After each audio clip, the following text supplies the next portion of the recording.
कौन है गोपीश्वर? क्या कृष्ण? नहीं, तो फिर कौन? ये है महादेव।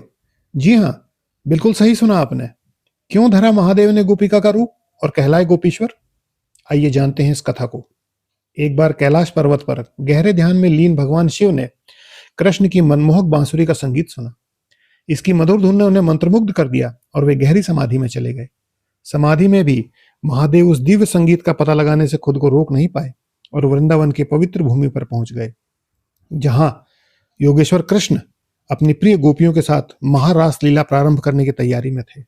रास स्थल के द्वार पर पहुंचकर भगवान शिव ने दिव्य नृत्य में शामिल होने की इच्छा जताई, लेकिन योग माया ने उन्हें रोक दिया और बोली, प्रभु, इसमें श्री कृष्ण के अलावा किसी भी पुरुष को प्रवेश की अनुमति नहीं है। लेकिन जब शिव नहीं माने, तब योग माया बोली, महारास में शामिल होने के लिए आपको पहले गोपी का रूप धारण करना होगा। उत्सुक होकर भगवान शिव ने पूछा, परंतु देवी, मैं गोपी का रूप कैसे प्राप्त कर सकता हूँ?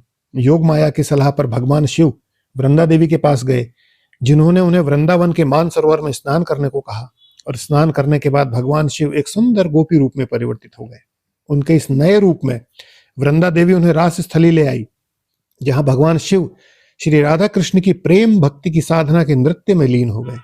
महारास शुरू होते ही भगवान कृष्ण ने सभी गोपियों के साथ नृत्य करना आरंभ किया, जिनमें गोपी के वेश में भगवान शिव भी शामिल थे। लेकिन जल्द ही श्री कृष्ण को कुछ विचित्र सा लगा। तब उन्होंने ललिता देवी को सभी गोपियों की जांच करके यह पता लगाने को कहा कि कहीं उनके बीच कोई पुरुष तो नहीं छिपा है। जब प्रत्येक गोपी का घूंघट हटाकर बारीकी से जांच की गई, तो उनकी नजर 3 नेत्रों वाली गोपी पर पड़ी। आश्चर्यचकित होकर भगवान कृष्ण को इसकी सूचना दी गई और उन्होंने उस गोपी को उसे अपने पास लाने के लिए कहा।